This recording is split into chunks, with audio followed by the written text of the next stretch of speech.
Agora eu queria chamar a Vânia, tá, para fazer o bloco agora do Aprendendo com Crianças.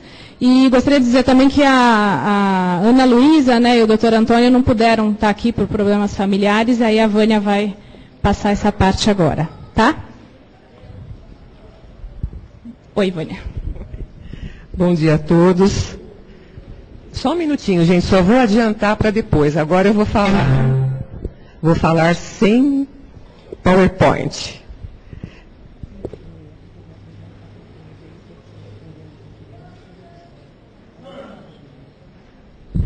Pronto. Essas coisas tecnológicas são ótimas, né? E a gente aprende muito com elas. Mas foi tanto falado hoje aqui sobre a importância da internet e a importância de se ter as precauções com a internet, né? E aí nós vamos falar de criança, né? Quem aqui não aprendeu com seu filho algo, qualquer coisa, com relação à internet ou ao computador? Quem nunca aprendeu nada? Ninguém levantou a mão, né? Ou seja, as crianças que nasceram nesse período, que nós podemos dizer no período das máquinas, da internet, do computador, eles dão de 10 a 0 nos pais. Sabem muito mais que a gente. Eu, por exemplo, morria de medo do computador. Eu não sei o que eu achava que ia acontecer. Que ia desintegrar. Eu ia desintegrar. Não sei o que ia acontecer. Aí meu filho virou para mim, na época ele devia ter uns 12 anos. Mãe, perca o medo do computador. Não vai acontecer nada. Nada. Não é mesmo, Vitória? Vitória, não é mesmo? Não vai acontecer nada. Aí eu aprendi a ligar, aprendi a mexer e fazer até algumas coisas que eu até me admiro hoje, né? Mas tive as minhas primeiras lições com os meus filhos. Então, se nós pensarmos em pessoas com esclerose lateral amiotrófica e pensarmos em criança ou crianças, e aí entram os filhos, sobrinhos, netos, né?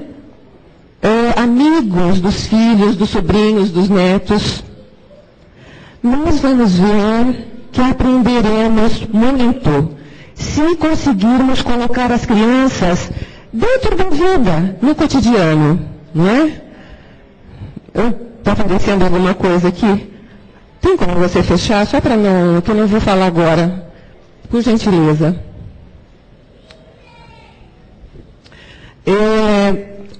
Então, o quanto nós aprendemos com essas crianças? Logo, uma das coisas que não se pode fazer, vamos dizer assim, é proibido fazer, é deixar as crianças fora do contato com a pessoa que está com esclerose lateral amiotrófica.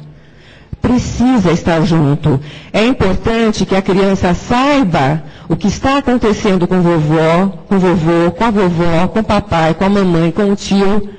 Sempre nós temos uma aprendizagem no senso comum que é errônea. A gente fala assim, não, nós vamos poupar a criança de sofrimentos.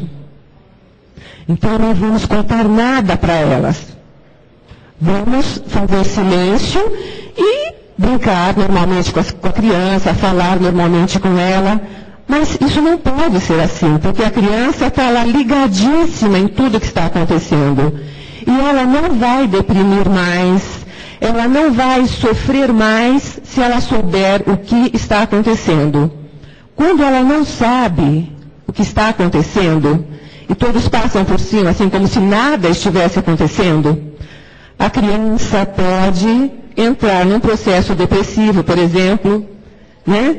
Pode começar a apresentar um rendimento baixíssimo na escola, pode começar a brigar com os amiguinhos e a gente não consegue fazer a ligação. Por que a criança está apresentando esses comportamentos na escola? Por que está brigando? Por que não está aprendendo se sempre foi uma boa aluna? Às vezes, a maioria das vezes, é pelo segredo que está acontecendo naquela família. Então, é importante abrir. Eu costumo dizer assim, uma forma da gente saber como está a criança, isso a criança hoje, 10 anos, 11 anos, 12 anos também, adolescente também não está fora da situação, é deixar papéis, folhas de sulfite, ou mesmo cartolinas, deixar pela casa, ou separar um canto na casa, numa parede, que a criança possa escrever, deixar lápis, giz de cera, porque a criança vai expressar, por esse intermédio, o que ela está sentindo. E aí, às vezes, o pai ou a mãe vai falar assim, mas eu não estou entendendo, eu tenho que levar para um psicólogo, eu tenho que... Às vezes não, vamos usar a intuição. Se a criança está usando algumas coisas muito diferentes, ou está fazendo traços extremamente fortes, pode ser que tenha um significado.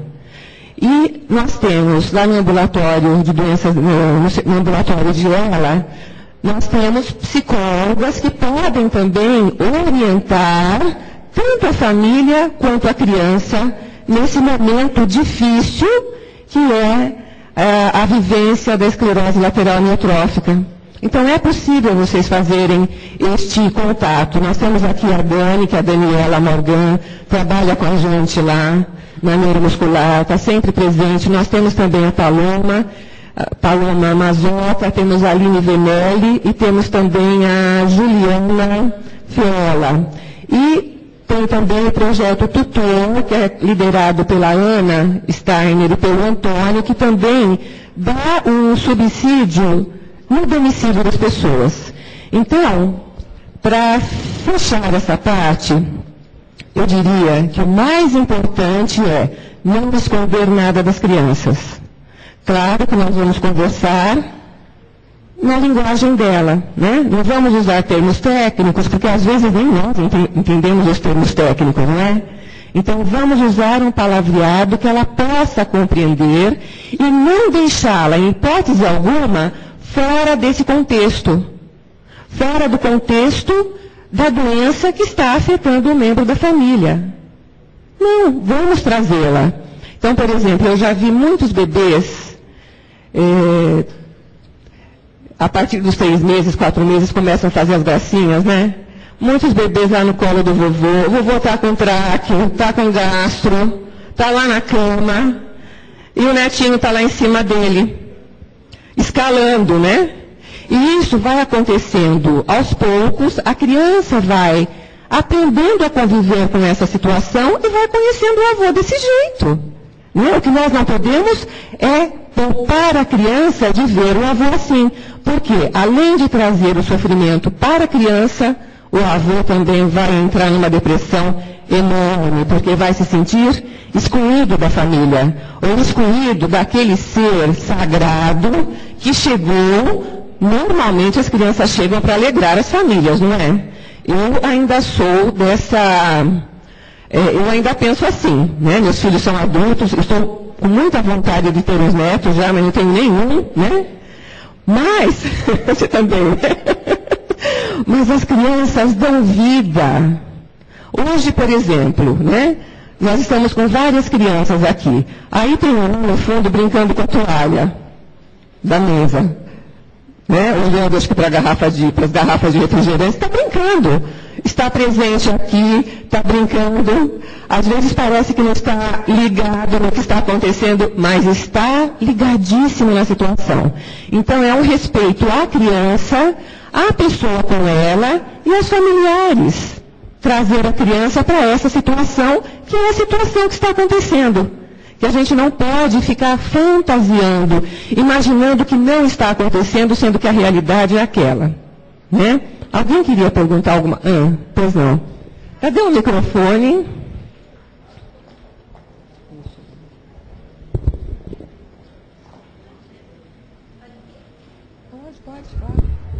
Bom dia. Eu sou filha de portadora. Minha mãe faleceu há 5 anos já. E tudo que a senhora disse aqui está ocorrendo com o meu sobrinho, porque nós deixamos eles fora da verdade. Hoje ele está com 13 anos, rebelde, revoltado, não vai bem na escola, totalmente desligado. Então, eu queria falar que é muito importante que as crianças estejam a par de tudo desde sempre. Porque é tão difícil a gente recuperar agora. É só isso. Por enquanto, hoje. Meu nome é Carla. Obrigada.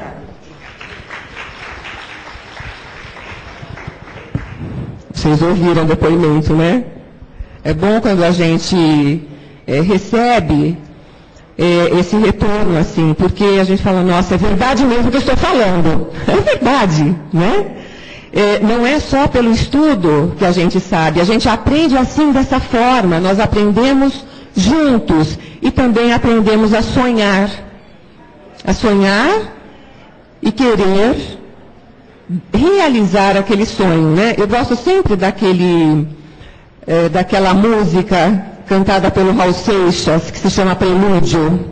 Um sonho que se sonha só, é só um sonho que se sonha só. Um sonho que se sonha junto é realidade, né? Um sonho que se sonha só. Aproveitar as crianças hoje. É só um sonho que se sonha só. Um sonho que se sonha junto é realidade. A música também deve estar dentro da gente sempre, porque a criança traz isso o tempo inteiro, não traz? A criança fica cantando, fica brincando e mexe com a toalha e vê o movimento da toalha no ar. Isto, mesmo a pessoa que está com esclerose lateral amiotrófica, não pode ser isolada desses acontecimentos. Porque criança é vida. Criança é alegria. Agora, eu vou chamar uma pessoa muito importante, mas antes disso, eu vou dar um bom dia para o pessoal de casa, gente. Esqueci, olha só. Eu sei que tem pessoas da comunidade Ela Brasil, tem pessoas da comunidade Ela Portugal, e tem muitas pessoas de outros lugares que eu não sei, vendo a gente pela internet. Um bom dia para vocês. Mas agora todos, inclusive os de casa, terão o prazer de conhecer a Vitória. Olha o nome, Vitória.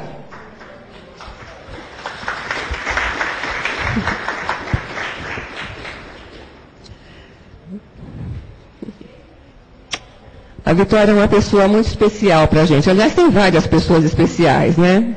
Como disse o doutor Acari outro dia não, ele disse hoje, que todas as pessoas com ela são belas. Mas eu vou levar isso para a família, para a criança, porque as famílias são especiais.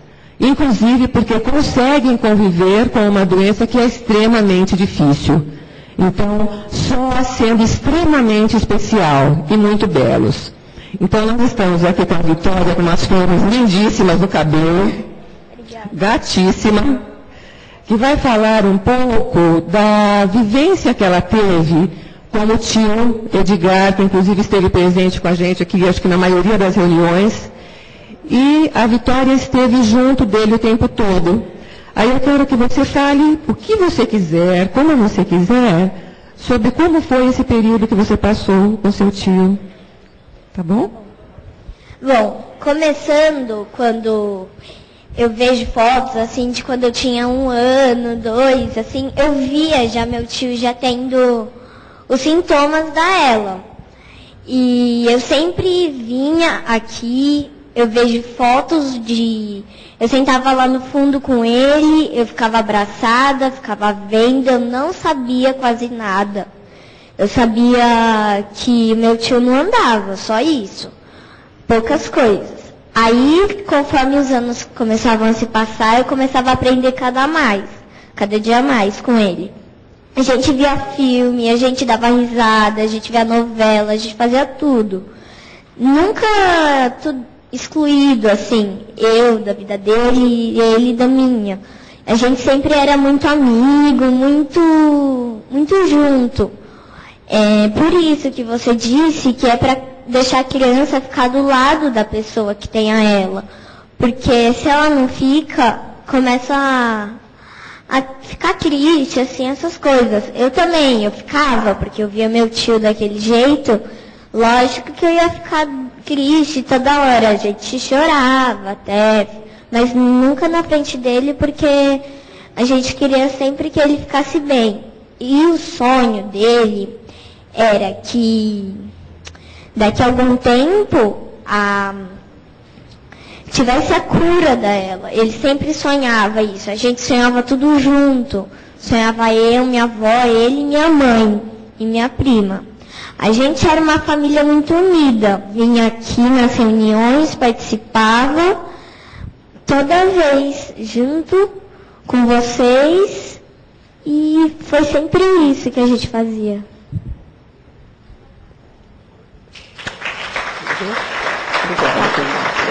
Parabéns por tudo. Gente, olha que maravilha. A experiência da Vitória e o que ela passou para a gente hoje, esse depoimento dela tão verdadeiro, autêntico, né? E ficou junto com o tio Edgar. E estava junto aqui. Depois tem uma criança correndo lá atrás, tá vendo? E a doutora Cari junto também, está quase correndo com a criança.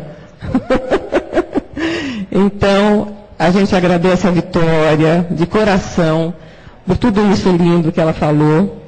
E depois vocês vão ter uma surpresinha, que vocês vão ver que é verdadíssima tudo que ela falou, porque desde pequenininha essa mocinha está aqui com a gente, firme e forte, vocês vão ver. Obrigada, Vitória. Obrigada. Você é uma pessoa muito linda, muito linda. Obrigada. Com certeza é uma pessoa que se tornará, por toda essa experiência, diferente na relação com as outras pessoas, né? Porque viveu uma bagagem muito forte que muitos não viveram. E, Vitória, pode chorar. Chorar, mesmo chorar na frente da pessoa que está com ela, do tio, do avô, não tem problema. Não tem problema, faz bem. Às vezes até a própria pessoa com ela fica com vontade de chorar. Então vamos chorar todo mundo. Isso não é sinal de fraqueza, é sinal de vida, de sentimento. A gente fica triste sim, porque nós somos seres humanos. Ficamos tristes, mas também ficamos alegres. Essa é a nossa vida, alegria, tristeza, choro, solidão às vezes, né? Agora tem uma outra pessoa também muito importante que nós vimos assim crescer aqui, e que não muito, ó, gente, nem fui eu que falei, vocês viram, né? Que é a nossa querida Carlinha, que vai falar sobre a experiência dela no cuidado com a mãe. Bom dia a todos, meu nome é Carla, hoje eu tenho 27 anos, mas quando minha história iniciou eu tinha 12, eu entrei no consultório, a doutora Cari estava na sala, juntamente com a doutora Beth, foi quando foi dado o diagnóstico de esclerose lateral amiotrófica. No momento eu tinha só 12 anos, eu era criança, eu brincava, eu estudava, eu não fazia comida, eu não fazia absolutamente nada, eu era filha. Né? Minha mãe se chamava Eliana Ribeiro e era só eu e ela, eu sou filha única, ela sempre me criou sozinha. Então, assim, foi uma grande amiga, eu não digo que foi sua mãe, era uma irmã, era tudo na minha vida. E quando eu recebi aquela notícia, eu não fazia ideia, apesar de tudo ser comentado, como seria a progressão da doença, eu não fazia ideia de como que ia acontecer. Eu determinei ali que eu viveria um dia após o outro e auxiliaria minha mãe em tudo que ela pudesse. E o que eu fiz? Eu virei uma enfermeira. Eu troquei o papel com a minha mãe, eu me tornei mãe e ela voltou a ser criança. Mas uma criança completamente lúcida, porque percebia a minha dificuldade em cuidar. Ficava triste porque alguns amigos se afastavam, mas às vezes eu percebia que ela não prestava atenção, que não era que estava se afastando porque não queria ajudar, mas é que era difícil para os amigos se aproximar no momento desse. Né? E eu nunca recriminei nem nada. Então, assim, a família, eu tenho uma família, só que nunca foi muito unida. Então, assim, sempre que eu precisei pedir para me ajudar a dar banho, a trocar um curativo, eles vinham. Mas achar que eu estivesse em casa e que alguém ia aparecer para perguntar se estava tudo bem, isso não acontecia. Né, os momentos de que precisava correr atrás de um carro para levá-la para o hospital, era eu que fazia, tinha que correr atrás, então deixavam a gente aqui no hospital e eu passava as madrugadas aí com ela. Encontrei anjos de médicos que sentavam comigo no corredor, às vezes 3, 4 horas da manhã para conversar. E assim, eu via que eles ficavam abismados, porque eu tinha 13, 12 anos, 14, 15 anos, eu estava tomando frente de tudo. Só precisava chamar a atenção de algum enfermeiro, por conta que eu estava vendo que não estava tratando minha mãe bem, eu chamava a atenção. E ninguém levava muito a sério. Precisou um pouquinho de tempo para acostumarem com a minha presença lá dentro. Né? Mas assim, eu fui muito amiga, minha mãe foi muito conselheira, comunicávamos por uma placa, com abecedário, eu formava as palavras, que formava as frases, era a nossa forma de comunicação. Então assim, eu fazia massagem, eu fiz toda a parte de troca de fralda, alimentação por sonda, era eu que fazia. Então assim, o que eu pude aprender, que minha mãe me ensinou, eu acho que é amar de todas as formas a pessoa que está ali. Eu não tinha o luxo de ficar triste. Eu tinha que passar sempre calma para ela, mas quando a TV apagava, a luz apagava, era o meu travesseiro que sabia o que eu estava passando ali. Era muito, muito difícil para mim. Né? Ver uma mulher que batalhou para me criar, que lutou a vida inteira sozinha, ver que estava com uma doença que estava deixando ela assim, com o corpo paralisado, tudo, mas minha mãe sempre teve esperança, né? Foi uma pessoa que lutou muito para viver. Nos divertimos muito, mesmo com a situação dela, porque a gente assistia filmes, a gente brincava, lembrava de tempos que a gente tinha de divertimento uma com a outra. E hoje eu penso que se o dia que eu for mãe, se eu for 50% do que ela foi para mim, eu vou estar satisfeitíssima, porque é impossível falar da passagem dela, senão falar o que ela representou. Assim, era uma pessoa brilhante, muito alegre, né, de bem com a vida, ajudava o próximo. Hoje eu pretendo fazer o mesmo, seja como voluntária da Abrela, ou como profissional, que hoje eu estudo farmácia. Mas, assim, foi imprescindível a participação da Abrela, quanto ao auxílio, quanto a psicólogos, fonoaudiólogos, por causa da minha mãe, e o auxílio que eles me deram quando ela partiu. Eu cuidei dela dos 12 aos 17 anos. Então, assim, fiquei sozinha, eu e Deus em casa. Mas eu olho para trás hoje, eu não vejo como uma tristeza, eu vejo como um aprendizado, valor à vida, amor ao próximo, viver intensamente, sem pressa, um dia após o outro, sabe? E assim, o choro é da saudade, mas não uma saudade que dói, mas sim da época que você estava lá cuidando, sabe? De momentos de conversa, às vezes você quer ter uma pessoa para conversar e você não tem. Mas assim, hoje eu vejo que o que ela passou foi mais que suficiente. Eu acho que hoje ela descansa. Foi assim um ensinamento para os membros da minha família, porque chegou a unir um pouco mais, valorizar um pouco mais uns aos outros. E é isso, assim, eu estou muito feliz por estar aqui passando um pouquinho disso.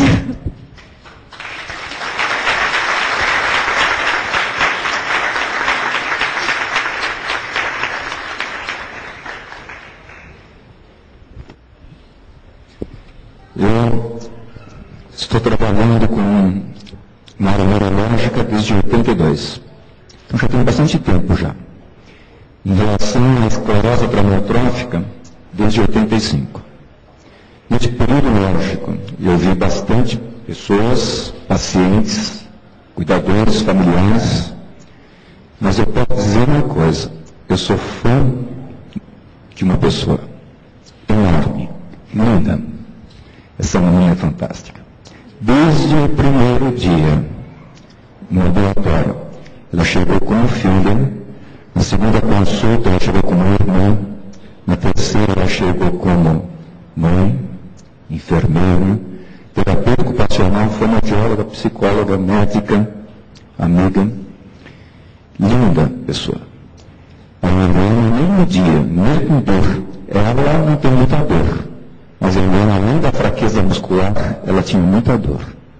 E essa menina, ela tirava todas as dores dela. As dores físicas, as dores psicológicas, lógico. E ela partiu. Mas sob uma forma marcante. A Helena marcou muito. Como uma pessoa digna, linda, maravilhosa. Recentemente eu assisti a um filme japonês que eu recomendo a todos, chamado Despedida, e eu vi a Helena lá. Na verdade, eu vi a Carla lá, portanto. E esse ato de cuidar tornou-a muito humana, tornou-a uma mulher que representa as mulheres, que representa as crianças e representa o homem. Eu só tenho que agradecer a você, Carlinha. Muito obrigado, bem.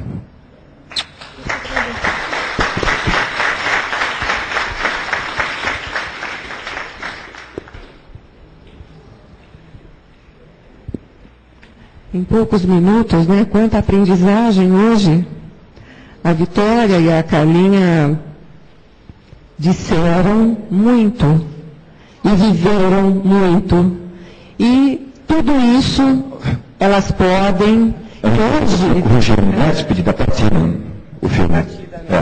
É outro. Não é a despedida, o filme que a doutora Carlinha falou. É a partida. É a partida, é um filme muito interessante.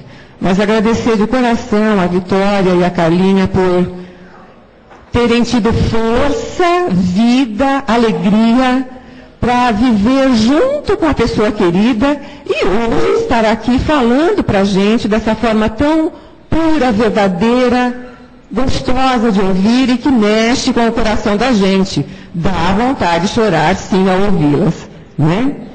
Agora,